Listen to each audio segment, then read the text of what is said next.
Hey, welcome to Socialism for All. Today's date is January 23rd, 2025. And about 6 months ago, a group of reactionaries pretending to be communists founded the American quote-unquote Communist Party. Prominent early members included Jimmy Dore regular Jackson Hinkle, quote-unquote MAGA communist Infracell, members of the Midwestern Mussolini Institute, Chris Halali of the PCUSA, and assorted other characters who had previously been associating in this sort of LaRoucheite, pseudo-Marxist thing that had been coalescing for some time. We've been commenting on these people periodically over the last few years because it has been a disruptive influence for people trying to study and discuss Marxism-Leninism online. It took a lot of people by surprise that they would actually attempt to form a party, given the complete lack of real-world managerial or people skills. But as Infracell is one of the main drivers of this thing, and his channel's popularity has been leveling off quite a bit in the last year, so I don't know, maybe an effort to pump up the numbers had something to do with it. But in any case, these people, who seem to be dedicated to shitcoding communism in the face of a looming, massive crisis of global capitalism, seem to have suffered a public setback last week. Or maybe their handlers are just looking for a new public face of this organization, when several members on Twitter, which is where these people seem to be most concentrated, started doing some simultaneous, apparently coordinated criticism of the main leader as a deranged, narcissistic cult leader type of figure,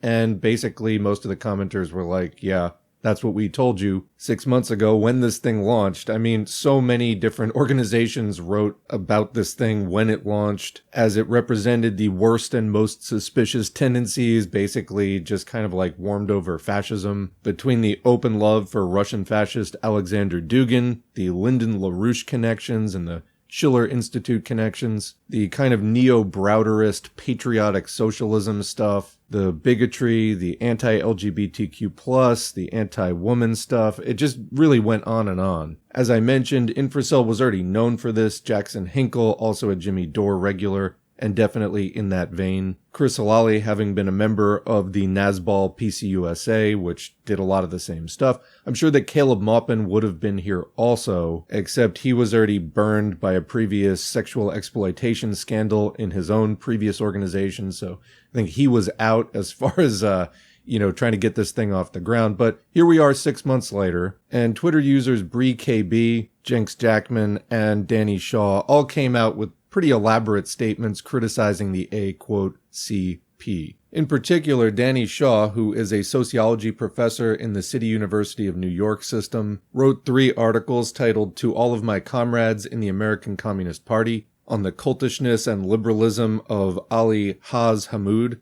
and the Haz al-Din ACP cult through the lens of traumatizing narcissism, in which he goes into a lot of detail about the kind of horribly toxic shit going on in these groups. Although really anybody joining this group with the kind of past and associations that the co-founders had, I mean, I don't know really what you were expecting or how you're going to make it better when most of the people were attracted to it because of, not in spite of, its revisionist, basically anti-communist orientation. We had covered in a video a few months ago about how Infracell during one of the streams was instructing the ACP chapters that they needed to be businesses generating revenue and that they were going to leave it up to them what kind of businesses they were to become, and that the national leadership was going to tax them once they started generating revenue. Why? Not to build infrastructure, but just because, quote, we brought you together. Okay, definitely not suspicious. Also, when asked point blank, can chapters become landlords, the answer was, quote, literally yes. Okay, nothing suspicious here. So we are going to read the letters of resignation from John Molera, who was running the Jenks Jackman account on Twitter, and also the letter of resignation from Bree KB, the latter of which in particular gets into a lot of detail. But what we're going to show first is a video posted by Danny Shaw on Twitter from one of the ACP calls, in which John Molera Jackman raises some concerns to Infracell, and you can see how it went. Spoiler alert, after the tirade of shouted slurs and insults delivered at top volume, he literally tells him to come on his show and debate him. And as you watch these, ask yourself, Is this something that you would want to be involved in? Would you be able to listen to somebody like this shouting at you? And doesn't it just sound like every other grifter out there trying to get a whole streaming scam going that you eventually see on one of those YouTube channels that does like little documentaries on the rise and fall of this or that e-celeb that do like peek behind the curtain at the abusive work environment, etc. It's about 8 minutes long. All I need to say. That is exactly all. That is exactly what. Yeah, I'm a human fucking being and not a robot. You're right. I've never pretended to be anything but human, John. You're the one telling me not to be emotional on Friday. No, I'm very fucking emotional right now, what you're doing. I'm very fucking emotional that you're insulting every single person here to take up our time to commit work to fucking throw this fucking theatrical bullshit performance and hijack all of our fucking time without even having given us a single warning. Have some fucking decency. Look at this. This is why I can no longer serve in a party in a leadership capacity without compromising the structural integrity insisted on by leadership, and because of behaviors like that. And so I'm duty bound. I'm duty bound. Okay, you're saving the party by fucking quitting. Then do it, John. If that helps you sleep at night, then fucking do it. I can say it more calmly than Haas, but this is extremely stupid what you're doing. I mean, you're pivotal. We cannot do this without you or people like you. And I don't understand the logic at all. Like, you're literally being emotional about it in a deep way, not in a like a theatrical, like in a loud Haas way. You're just being emotional in like a baby sort of way. Like, it's going to be hard for months and months, if not years. Look, like, I want to say doing? something. I'd like to say something without anyone interrupting me, please, because people have been doing that. I feel like I'm getting my comeuppance. John, you know how essential you've been to this party and are going forward. You know the position you're in and how important the work that you do is. I just want to say, if this were me, if I was in your position, I felt the way you did, etc. I just want to ask you to think about who you are and what the party is. Is the party the most important thing if you take your skills away from it? Or are you the most important thing? Because here's me. Look, hold on. I'm not done just yet. Here's what I think. I was attacked legally, and you helped with this, right? I don't want to be doing what I'm doing. I'm fighting for my job right now. I should be dealing with work stuff, but I'm here, right? I don't even know how I'm going to take care of my family, but I'm putting the party first. And I get pissed off at people. I get pissed off at Oz too, right? But I come to him with it, and we talk it out. That's how I've dealt with it. And I'm not always perfect with everybody on the executive board. We have more fights in there than you would even think. But I know that the work I do and the position I'm in can only be done by me right now. We're in the very early stages of this party, and everything we do matters. So I put the party first, and I don't take my work away. If I'm not in charge of the money, who is there that everyone trusts? Who? Nobody, right? So I do the work, even though I'd rather be with my family, even though I got to figure out my job. Yeah, we can work out the party first issues because I think that this party can change this country. And I know you think that too. And everybody's heated right now. We just got to cool down. This meeting is about work. I really want us to I think that if we do the work, people can cool down while that work's being done. That's all. Just don't leave. Don't leave. And you're talking about Friday. Short-sighted. The rational kernels of Friday have already been shown in the two meetings that they were taken to be serious. Everyone's been here on time. Everything's been conducted since the last meeting correctly. So, and we admitted to the things that were brought up where there was reason, we admitted it. But there was a whole lot of things on Friday that were based on one-sided understandings of dilemmas, on things that you guys in the Politburo don't know that you don't know, because it's not your place to know, because they're based on conversations in the executive board. So you're pivoting to me. Oh, why wasn't I louder in the meeting on Friday? because the rational kernels were teased out and the changes were made, and we're going to show them in these meetings. But I don't get how, from a meeting of the kind that happened Friday, where the grievances were aired, and I thought the spirit that Danny put in the Politburo was the one that everyone shared. This was, it was dark the way that it went through, but it's a positive and a higher step in the party. I thought that's how everyone felt. I thought that's how you felt in the times that we have talked. How do you go from that to quitting? You literally got an avenue that you wouldn't have gotten it in the PSL. You wouldn't have gotten it in CPU. There's no party in this country that would have given you the opportunity to sit in front of all of leadership and freely air out your comments. If you're not satisfied with that, then I don't know what else to expect. And we've criticized Haas to his face. Look, Eddie, I think it's clear. John has an issue with me, which is fine. If you have an issue with me, come on Infrared and bitch at me on my stream. Don't waste everyone's time here and make it a problem for everyone else. Okay. You have a problem with me, then confront me. Don't bother everyone else here and waste their time. I'm confronting you right now, Haas. Confront me in a way that's not wasting the hard work and time of literally everyone else here then. Confront me one-on-one, John. Confront me one-on-one then. You have imbued psychological inertia you have imbued on the party has created this dominant... John, shove the psychology up your fucking yuppie faggot ass. Nobody fucking cares about hearing your bullshit right now. Is this really do you really feel good about this? You're a faggot. I don't want to hear a fucking thing from you. Do you really feel good about no need for this? That's all I want to ask you. Danny, do you have anything to weigh in? John, you have a problem with me that's so personal? Then settle it personally. Stop fucking dragging the party down because of this really weird fucking gay issue you have with me. That's so personal and intimate.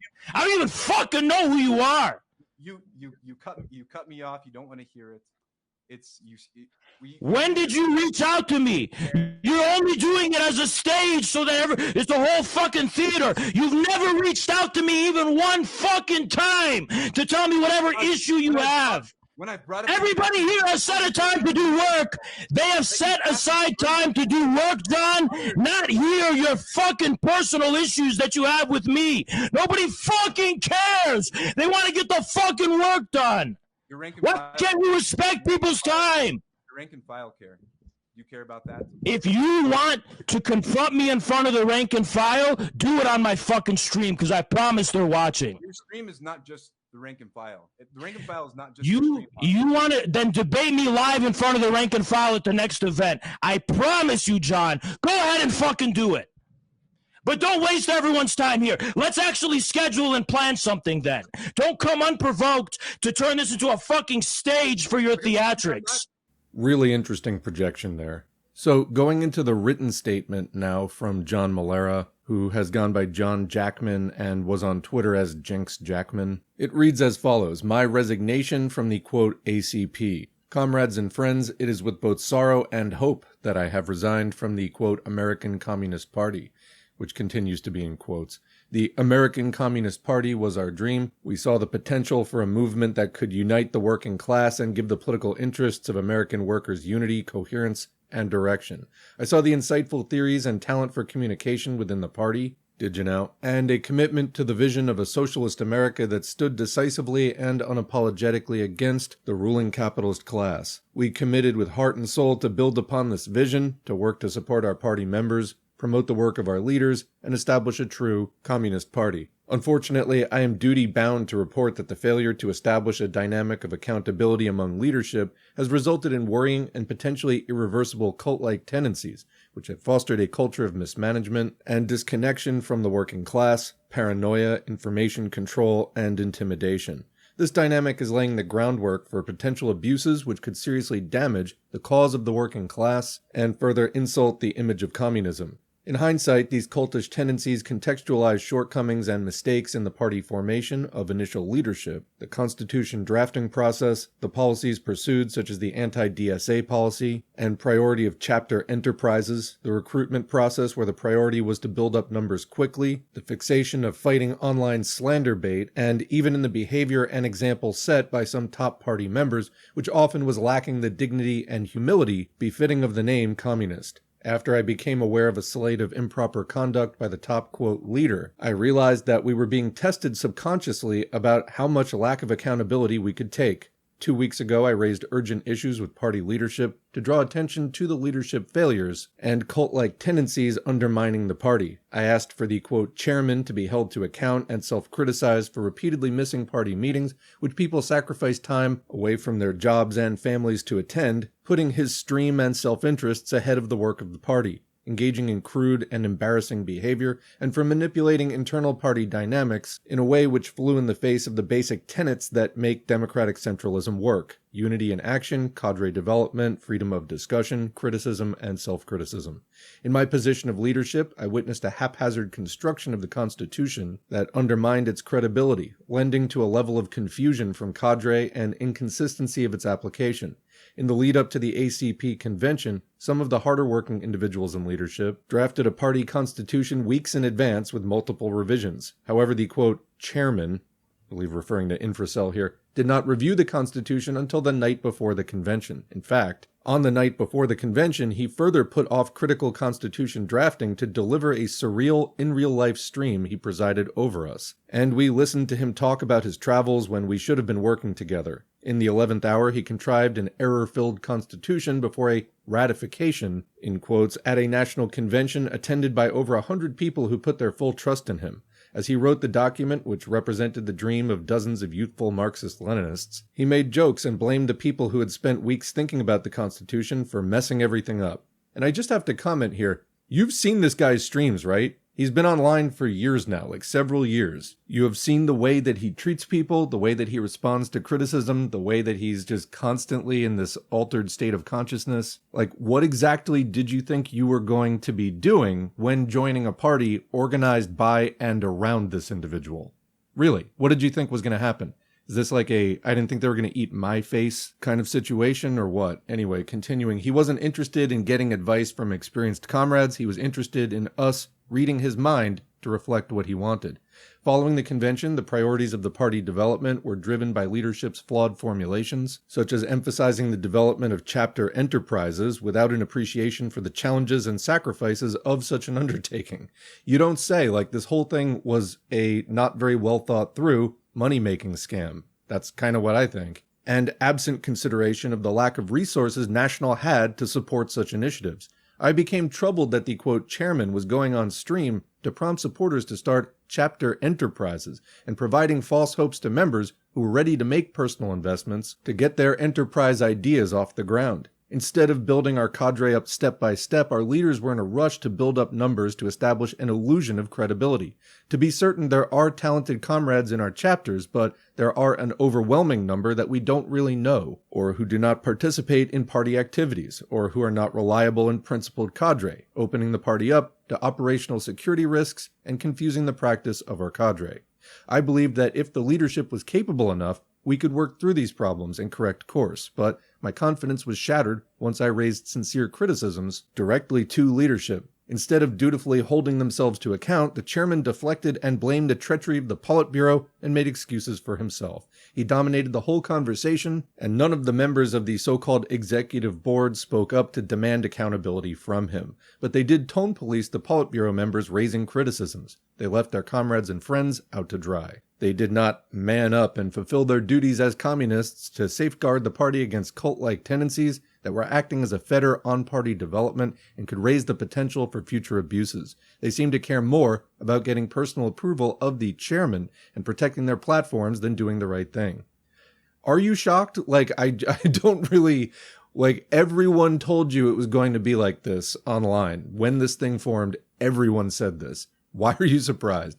Anyway, maybe this person, by the way, is their lawyer. So they're screwed without him right now, because I think they have another person coming up who is going to be a lawyer soon. But for the time being, this guy's name is on all their paperwork and they're completely screwed without him. So, you know, good luck with that. But seriously, like, was this person just joining to sort of confirm what everybody knew? And in any case, that's what is being done here. But disappointing was an understatement, or entirely predictable. I mean, again, have you seen this guy's streams? Any of his online behavior? It's childish, it's laughable, it's truly ridiculous. I mean, worthy of all the ridicule that it gets. So when I resigned to leadership over a week ago with my accompanying criticisms, I was shouted down with slurs in another cultish spectacle, prevented from even giving my remarks to a group I had sacrificed and given so much time and energy to support. A member of leadership who will remain anonymous sent a recording of the discussion after I'd left the meeting. Here, the chairman plotted on how to trick me into coming back to do the work they needed until they could replace me. None of the executive leadership pushed back on this duplicity. Any possibility of returning to my leadership role was now totally foreclosed. Notorious cults have arisen from this type of enablement. I've had to painfully reflect on my responsibility in all this. Yeah, I'd love to hear some additional reflections on that because, all the people that you're complaining about were known quantities beforehand, so I'd really love to know what you were thinking getting into bed with them. Anyway, what happened in my case was a signal to other members not to dare to stand up to, quote, leadership. I was astonished and crushed watching this play out. Whiffs of past dangerous and abusive political cults were becoming an undeniable stench. Really, a group that looks up to Lyndon LaRouche was becoming a cult? You don't say. Over the past weeks, I've tried my best to do the right thing despite how difficult it has been. I don't feel like a hero. Yeah, you're definitely not a hero in my opinion. You are a villain who is trying to help build the ACP, despite what it was, and apparently have just started to realize some little piece of what the rest of us already knew. Anyway, I feel like I lost my community. You're better off without it. For months, I played a role in the dynamics plaguing the party today. I decided to do the work that I believed in and kept pushing this forward, and for months my excitement to be part of this community overshadowed the problems that I saw unfolding. And just to speak to that for a second, there's a part in the video where they're saying to him, like, what other party would have given you this opportunity? It definitely has that reek of, like, you can't leave, no one will ever love you like we do, when it's entirely self-serving. I participated in and promoted the work of ACP and its leaders like it was my job, just like many others. I was gone in my own way. I didn't want to cause problems. I could go along to get along. I bought into the fixation of leaders toward online optics and the need to ruthlessly ratio our enemies. Kind of like this whole thing is actually a social media grift. And I joined in on the paranoid obsession to identify and snuff out wreckers. I can see now that this kind of activity simply provided the dopamine and adrenaline rush that diligently and patiently building up the cadre and uncovering the correct proletarian line through practice did not. And again, a group that is about Dugin and LaRouche, etc., is never going to get to the correct proletarian line except to oppose it. Anyway, I too had faith that the executive board would sort itself out and I didn't need to get too involved, but I could do everything in my power to help them meet their objectives. This could have kept going. If I had been younger or at a different stage of my life, who knows how long I would have stayed in or waited to raise concerns. Nevertheless, I don't want to paint the experiment of ACP or its leadership as all negative. We did a lot of good work. We inspired people to support their communities. We built relationships among dedicated and principled Marxist-Leninists across the country. You're going to need some additional reflection, but we made insightful contributions to Marxist theory in the internet age. No, you didn't. No, you didn't. Keep reflecting, because you got a long way to go here. There is so much beauty in all of this, and there is a real substance connected to the ACP that we can build from. However, it has become clear to me that the leadership is not fighting to build the forces of the proletariat. They are fighting ghosts manifested by delusions and addictive online compulsions, wonder who he's talking about, which will further alienate our already alienated youth. After great collective deliberation and speaking to some of the most dedicated, principled, and hard-working comrades within our rank and file, as well as experienced Marxist-Leninist organizers who decided not to join the party due to concerns, would love to hear more about that, I came to realize that I would be neglecting my responsibility as a leader not to warn our comrades about the troubling dynamics I witnessed among leadership and some of the sadistic and maladapted behaviors which could result in further damage to the cause of building a working class movement and create lasting trauma for the ACP membership. I leave you with this message now because it is the best thing I know how to do in the current moment, to try to correct past mistakes, recognize my own arrogance, and to protect others. It took me time to see all of this and become aware of what was developing. I know this will be controversial to many who have followed my work. I will be labeled a wrecker, a fed, disloyal, and a traitor. My loyalty has always been to the American people. My resignation and statement are motivated by nothing other than a sincere concern and commitment to our people and the cause of the working class. You will be arrogantly told that party leadership inherently represents the cause of the proletariat, but as good Marxists, we know that the correct proletarian line can only be informed by practice and dialectically analyzing our material realities, including the reality of the development of the party. Leadership neglects such an analysis. The difficult truth is that the leadership of the ACP poses a danger to the cause of the working class that it claimed to represent. With respect and great love for the people, John Molera, Jackman. So now to close, let's read the statement from Bree KB, formerly on Twitter as Bree KB_, regarding the American Communist Party. In light of the recent high-profile resignations from 2 American Communist Party Politburo members, I'd like to offer my own thorough critique of the ACP. I've kept these reflections privately on the back burner since I resigned, but now is the time to share them. Today, I will reflect on my time as the North Carolina chapter executive of the American Communist Party. I joined the ACP shortly after its launch in the summer of 2024, and I resigned in December. I am compelled to write the statement for several reasons. One, the ACP is a rapidly self-cannibalizing organization that, under the present corrupt leadership, will waste the time, energy, and motivation of all its members. Two, the ACP is toxic to the development of the American working masses. 3. My association with the ACP is well known online, and I faced continual harassment from affiliates ever since I left the group, kind of like a cult, in part because few seem to understand why I left and the countless hours I spent trying to improve the organization to no avail. So comment, I think that experience is one that many of us have had who have been involved in more than one organization. I know that I've had experiences where I felt that the organization I was in was making obvious mistakes and not really doing what it needed to do, suffering, again, just painfully obvious failure after failure, and having to bail on that, but not really having bad blood between me and the people who are still in it. But then there have been other situations where it's more like a gang, or again, a cult, and this is one of the things you really got to watch out for, and that is a truly toxic organization. Anyway, on the so-called American Communist Party. The American Communist Party is a triple misnomer. The group is neither American, nor communist, nor a party. Okay. The ACP is a cult of personality, with the top ranks filled by narcissists, cowards, and self-interested grifters, shrouded in a veil of legitimacy by the rank-and-file membership and their well-intentioned but woefully unskilled and disconnected work. Most ACP members are completely ignorant to the dynamics of leadership. As hero of the party, and hero and party are capitalized, so I'm guessing that's a title in the party, and a once powerful chapter executive, I was relatively well acquainted with the true inner workings of the party. Let me help illuminate the truth. And, we haven't addressed it head on yet, but this statement is written by a woman, albeit one who saw fit to join the ACP in the first place, despite tons of people telling her on Twitter what she was going to find there, and despite all of Infracel's stream history being available. But yeah, if women hold up half the sky, the ACP has had a major issue since its founding. It's a bunch of dudes, exclusively, and seeming to lean toward gym bros specifically. And at that, gym bros who have no awareness that they are not the norm in US culture.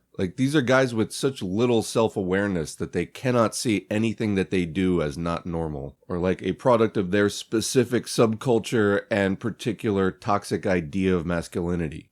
Literally, they seem unable to relate to anyone else, or to understand why others view a lot of their behavior as repugnant, or at a minimum, really immature.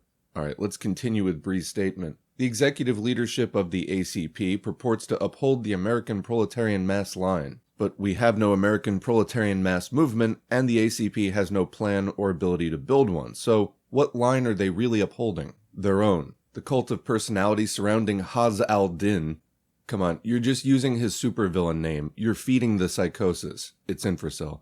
Relies on people believing he has some unique access to communist knowledge and truth. Despite his doing zero work on the ground, hey, wait a minute, that's not fair. He went to that Trump rally in the ill-fitting suit that still had the sticker on it, tried to pitch communism to them.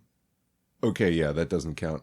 And living completely isolated from the American people. Clearly, such a perspective is both predatory and fundamentally anti-communist. In Infracel's geopolitical postmodernist theory, with threads of Trotskyism if Trotsky had been a total failure, the social media war is paramount. Why? Because social media is the only way Infracell and his ilk have relevance or authority, and because social media is one of the main ways the ACP executive board gets paid. And that's true because straight from the horse's mouth, Infracell says in another clip that Danny Shaw leaked that his channel is what he's living off of. And as we showed before, at least on YouTube, its momentum is slowing way down. He's only been getting like 100 subscribers a month for a number of months now. Hence the panic, I believe. And hence the we are going to tax the individual branches of ACP. Why? Because we brought you together. Because he wants to live off of you, that's why. That's why they're starting this stupid fucking party that is obviously going nowhere. It's a cult. And, just getting money from streams isn't enough. He needs to,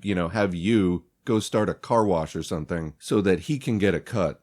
Anyway, it is also through social media that Infracell is irrevocably bound to Jackson Hinkle, who has a much broader and artificially boosted reach. And by the way, if you ever want to look at Jackson Hinkle's replies, it's two types of people who hate him and MAGA people. That's it. So he has a right-wing audience and actual communists really dislike him intensely. Infracell has previously stated that Jackson and he are one and the same, and this is why Infracell needs Jackson. Thus, the controversial personae of our executive board members and their relationships to other public figures are in fact integral to the party itself. Certain prominent ACP personalities are frequently and intentionally marred in immature debates, inflammatory statements, and highly questionable endorsements. In typical narcissist fashion, both Infracell and Jackson fashion themselves as petty Henry Kissingers, masters of realpolitik. I can't even reach down far enough for the sad laugh that, if true, that statement, okay, there, it came out. Infracell, what are you doing? This is just such a cancer on the landscape. It's so sad, it's so silly, it's so stupid, and everyone seems to know it but you. Do you really want to end up the washout that you're headed for being? I mean, you have time now. You are still ridiculous, but there's still time to grow up. Think of me like an older brother right now. I know you're almost 30, but there is time. You're on a path to nowhere. You have time to turn this around. There's time to stop. There's time to do something else with your life instead. You can wipe the slate clean. You can move on and start a new chapter. Not of a cult, but of your life. It's important. You only get one, and you're completely wasting it. There's so much more to life. There's so much more enjoyment that you can have. There's so much more positivity and fulfillment that you can experience. I know you're unhappy. I mean, it's written all over your face. Every time you open your mouth, how angry and miserable and frustrated you are is all anyone hears. It's not working. And you're going to get yourself into bad trouble eventually. All right, I tried. Continuing, a political approach that is inherently and specifically anti-communist, talking about realpolitik, as it is the American capitalist alternative to dialectics. They believe that they can uniquely connect all the strings of the world through their personal, suspiciously high-profile connections, and thus they can successfully foment a world proletarian revolution. This is, of course, preposterous. The rest of the executive board is inclined to promote the public misdeeds of Jackson because it makes them more money, feeds their fragile egos, and reinforces their misogynistic worldview. And there's an example of a Jackson Hinkle tweet, "Never underestimate the evil lengths they will go." Who's they? Should it be in 3 parentheses? After all, they killed Jesus. Wonder what this is about. You're Nazis, guys. No, it's not everything I don't like is Hitler. Although increasingly, as late-stage capitalism gets closer and closer to its final crisis, yes, it will go into fascism to try to preserve itself against the coming proletarian revolution. Like, actual left liberals are increasingly difficult to find that aren't embracing fascism in some way. But this is outright Nazi trope stuff, and he tweets it all the time. Very, very clear pattern. Continuing, outside of social media, the American Communist Party's greatest strength lies in its international relations. The executive board's and Politburo's extensive international contacts, along with the unusually impressive work, of Christopher Halali, the nefarious and unsavory contacts of Jackson Hinkle, and the professional network of the well-respected Danny Shaw.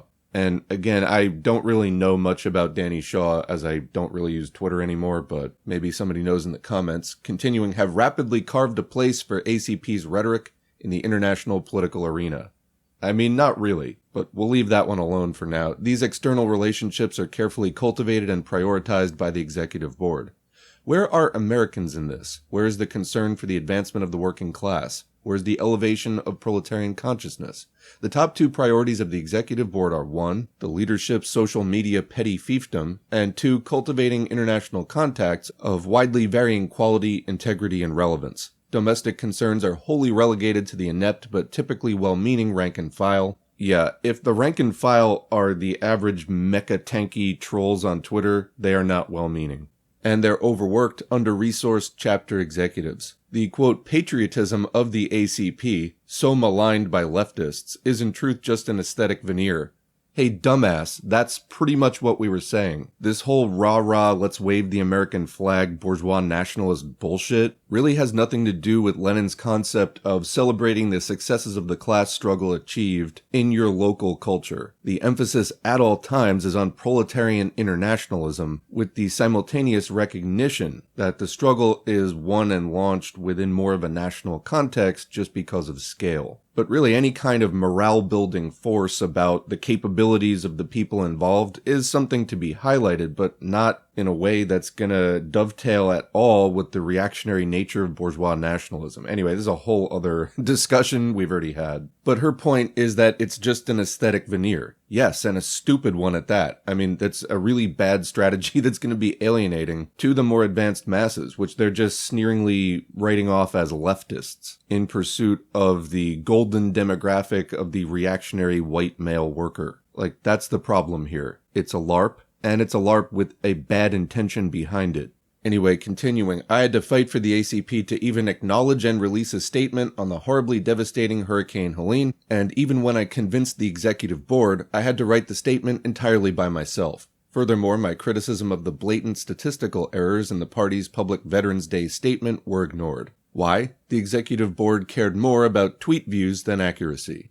On the internal dysfunction of the ACP. Let's be clear, there's a wide gulf between the executive board and everyone else in the party. The executive board operates as a clique with its own interests, removed from the members and the activities of the chapters. The ACP executive board appoints its own advisory politburo and has no central committee nor any system of accountability for its leadership. The entire executive board and politburo are unelected, and this will not change for the next 1 to 2 years as per the ACP constitution. And let's review. Infracell said that he's living off of his channel, so obviously he doesn't want anything that could jeopardize that. He may wind up with it anyway, but that's what he's trying to avoid. Next in the hierarchy are the chapter executives, elected by the rank and file of their state chapters. However, there's a total schism, or divide, between these lower tiers of ACP, the chapter executives and rank and file, and the upper tiers, the executive board and politburo. The only communication between the two is top-down, usually in the form of random, urgent orders.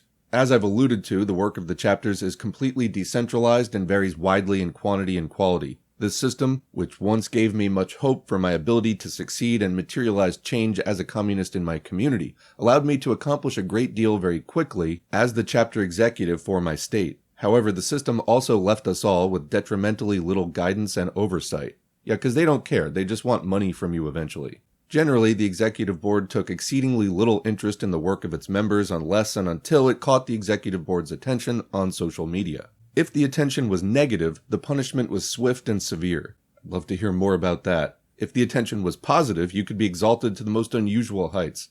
This is how I was awarded Hero of the American Communist Party so quickly, despite my history of disagreement with members of the executive board. I simply made the party look really good in public. As hero of the party and one of the most successful chapter executives, was I ever asked to educate other members on the lessons we learned along the way so that others may replicate our success? Of course not. On chapter enterprises. I'll reflect for a moment on the painfully misguided and understudied failure of one of the party's least realistic ideas, chapter enterprises. These small businesses were intended to fund the party and integrate the ACP into our communities. However, how on earth could a bunch of young, 20-something-year-old men, again it's always men, with little to no job experience or financial or business knowledge, somehow launch successful businesses across the country with no support at all whatsoever from the party? They can't and they haven't. Chapter businesses are dead in the water. Starting small businesses as party members is merely a further abstraction from the masses. Lenin said to go to the masses, not isolate ourselves in our own petty businesses, hoping to one day have a large enough business to organize the proletariat. Yeah, so...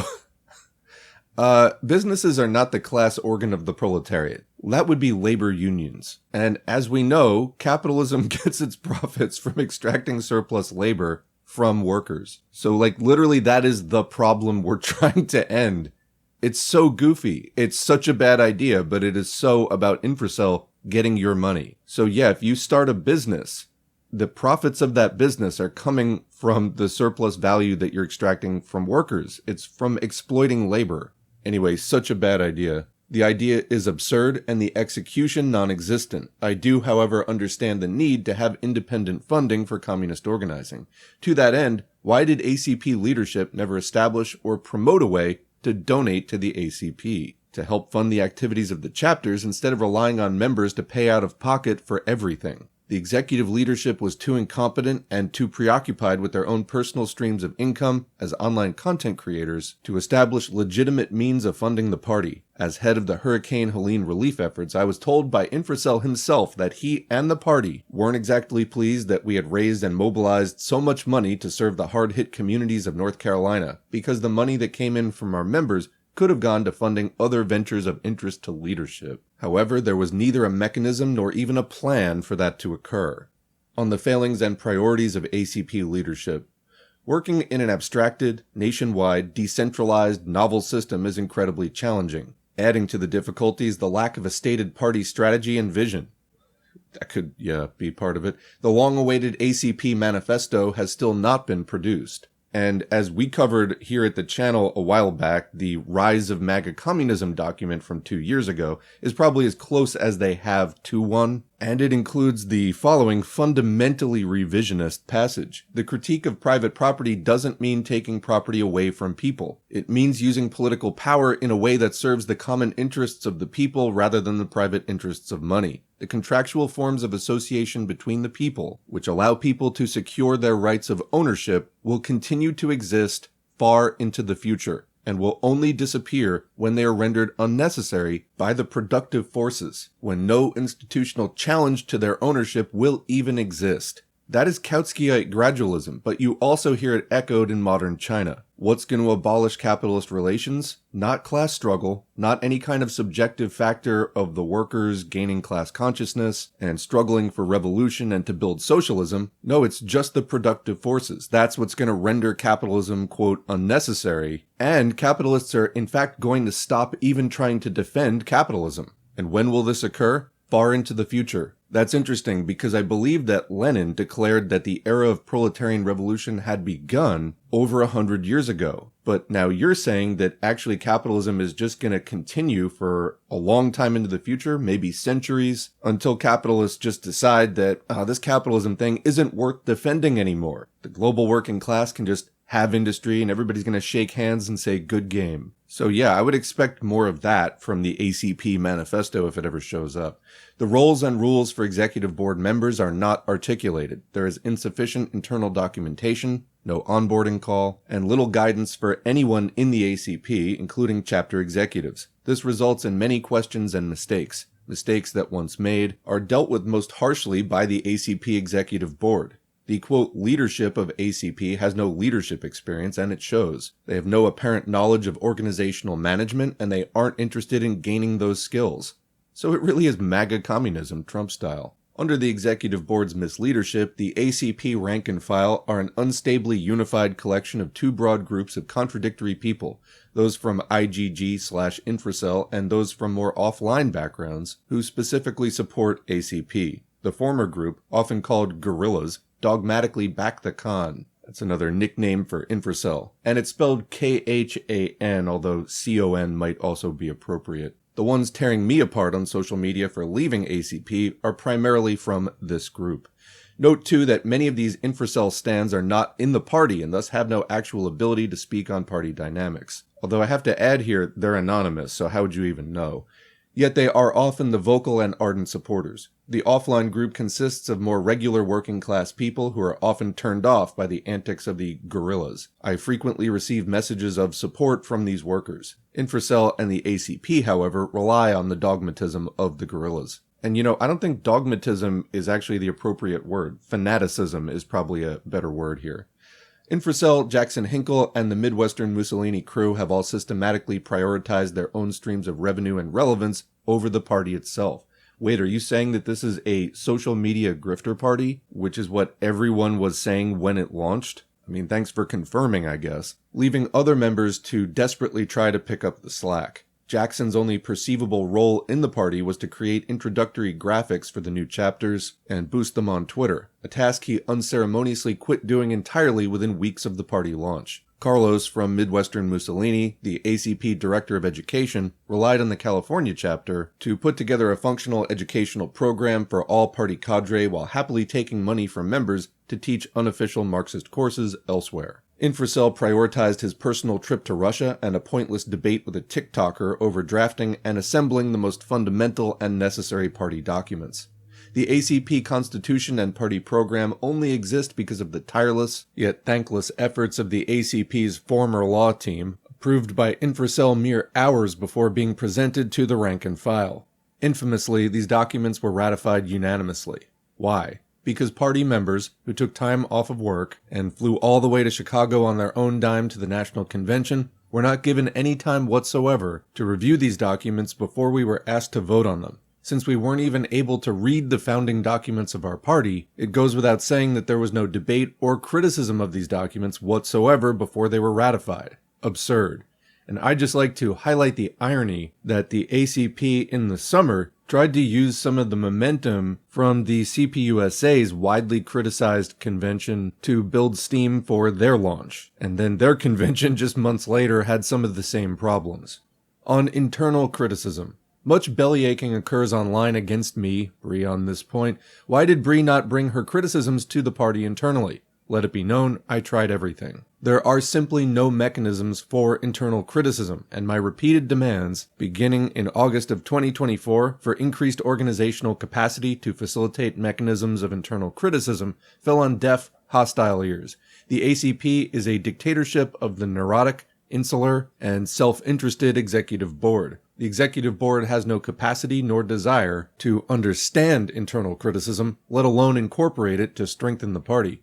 Internal party communication was tightly controlled, such that chapter executives were only permitted to talk amongst themselves in the party-controlled chapter executive Telegram chat. Cooperation between the chapters was prohibited without the explicit permission and inclusion of Kyle Pettis, the pettiest of petty tyrants, who served as the ACP Director of Personnel and Security. Furthermore, chapter executives could only speak to the members in their own chapter about the party, never members in any other chapter. The information ecosystem was tightly controlled by the executive board, thus making the mere mention of free internal criticism moot. And here you see a text between Kyle and Bree. Kyle says, I am also a member of the executive board telling you what the situation is. It's not open for interpretation. Bree had asked, whose place is it to determine? Pettis says, mine and the other members of the executive board. Bree says, I will not stand for the debasement of my sex. I'm happy to be brought in front of the full executive on this issue. Pettis replies, that's not how this works. I'm speaking on behalf of the board.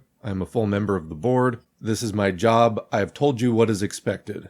Period. Resuming the statement, Infracell continually states that criticism is welcome within the party, but that's because the criticism must go directly to the executive board, and thus the critique will immediately be neutralized and rendered inconsequential. No meaningful disagreement is tolerated. Because of my reputation for being willing to speak up when ACP leadership errs, I've received an abundance of direct messages from ACP members since the party's launch expressing dissatisfaction with the executive board, while maintaining that they support ACP, want to remain in ACP, but do not know how to move forward and effect change. Good luck with that. Many members and even some chapter executives have expressed to me that they fear reprisals if they speak up in internal channels. They feel impotent against the executive board, and they of course are.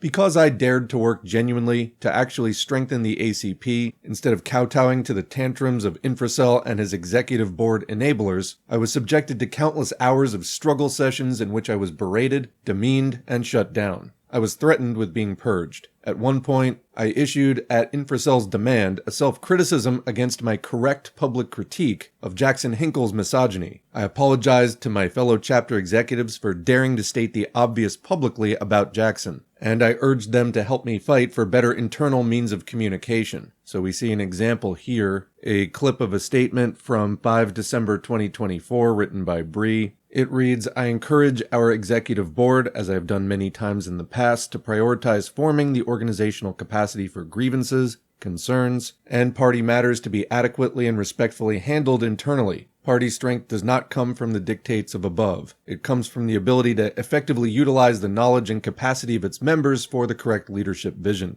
Comrades, I encourage all of us to be willing to participate in active internal debates, even and especially when it is hard. I receive weekly and even daily messages from ACP members with concerns. Let us bring these issues out in the open within ACP and to our leadership as they arise. Party building is very challenging work. Speak plainly internally because this is the only way that our grievances can serve to strengthen the party and help lay the groundwork for true democratic centralism. Back to the statement. In response, Infracel issued a party-wide anti-Bree manifesto, in which he 1. Did not share my internal self-criticism with the rank and file, thus making them believe my self-criticism didn't exist, 2. Completely misrepresented my arguments, and 3. Wrote 12 pages of jibber-jabber about the, quote, errors of, quote, Jackson-mongering, quote, discursive subjectivism, quote, moralism, and, quote, cultural individualism. This is not a reasonable or sane man. Through this petty political maneuvering, Infracel prioritized denigrating my reputation within the ACP over actually strengthening the party. He painted me, one of the strongest party members at the time, as a wrecker, along with all of the loyal, honest comrades who agreed with my criticisms. He further wasted everyone's time.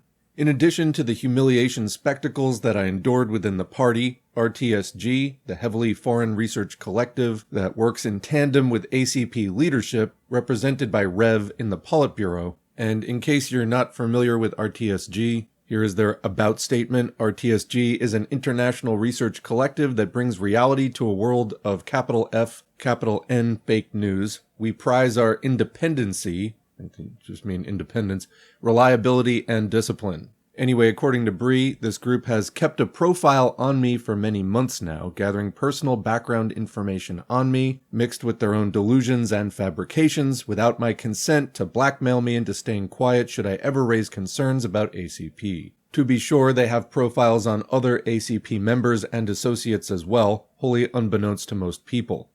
Conclusion. The ACP's lack of internal structure, combined with leadership's neglect of organizational management, disinterest in the chapters, and overt hostility to criticism, led to my departure. After leaving the ACP and reflecting on my time within the party, I have a much stronger understanding of the truth. The ACP is a cult of personality, with zero respect for democratic centralism and strong financial incentives against it. Thus, ACP's shortcomings cannot be overcome. The, quote, American Communist Party is a destructive force for its members, and should it continue gaining prominence, unlikely, for the American left and the American people as well. Please. The ACP is supported by nefarious international actors and tolerated by the American intelligence agencies because the ACP is actively disuniting the American people. It is a toxic den of crybaby and hypocritical leadership, propped up by the misplaced good faith of its members, and popularized through right-wing media. It is not a party, it is not communist, and it is not American. And then there's an additional note saying additional screenshots showing that almost as soon as I joined in August 2024, I began asking for ACP to increase organizational capacity, the same exact internal criticisms that I was still making in December because no one in leadership cared enough to fix the issues. And unfortunately, those are no longer available, but with everything that is available, it's enough for me. So, what other opinions and positions can you form on this group at this point? It was formed by social media grifters associated with Duginist fascism and LaRoucheism, and just what exactly is the attractive element here? So, that is the bulk of the presentation. I want to thank the patrons and Buy Me a Coffee supporters for making this possible, as this is an ad-free, viewer-supported channel. Until next time, thanks for listening, and we'll see you in the next video.